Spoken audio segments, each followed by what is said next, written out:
Alors la rencontre avec Gisèle Vienne, ça s'est passé en 2008.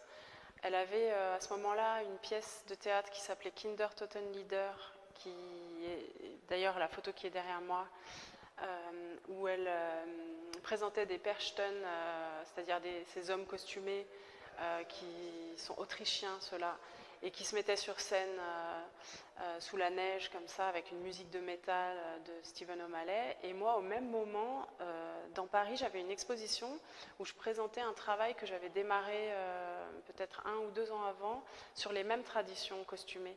Donc j'étais pas allée en Autriche, mais j'avais photographié en Bulgarie et en Suisse des personnages comme ça.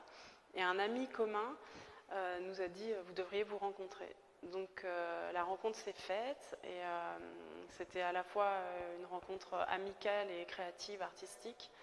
Et donc on était sensibles toutes les deux aux univers de chacune, et ce qui a commencé à faire germer dans nos esprits l'idée de travailler ensemble d'une façon ou d'une autre. Et c'est venu de façon très simple et très organique, sans aucune stratégie ou quelque chose de prévu à l'avance dans les moindres détails en fait.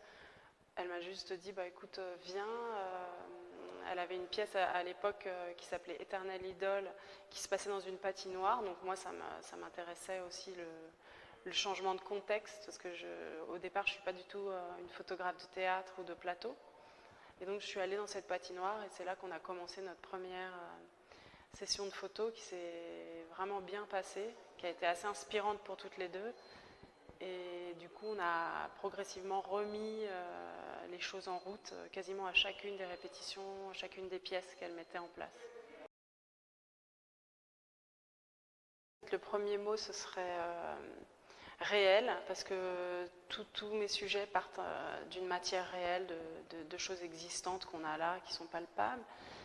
Le deuxième mot, je dirais peut-être fictionnel ou théâtralisé, enfin la dimension de spectacle qui est un peu dans les sujets que je choisis.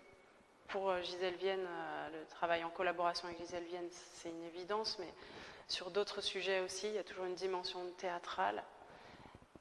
Et le troisième mot, ce serait peut-être l'ambiguïté ou la tension d'ambiguïté qui sous-tend les deux premiers mots, quoi, la réalité et le fictionné.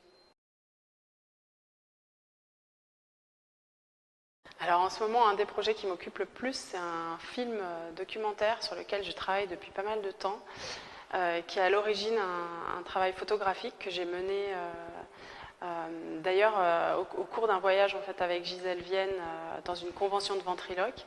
On a rencontré un jeune ventriloque qui avait 13 ans à l'époque, c'était en 2013, et qui nous avait vraiment plu, enfin il avait quelque chose de très fort en lui, comme ça c'était un jeune ventriloque avec sa mère.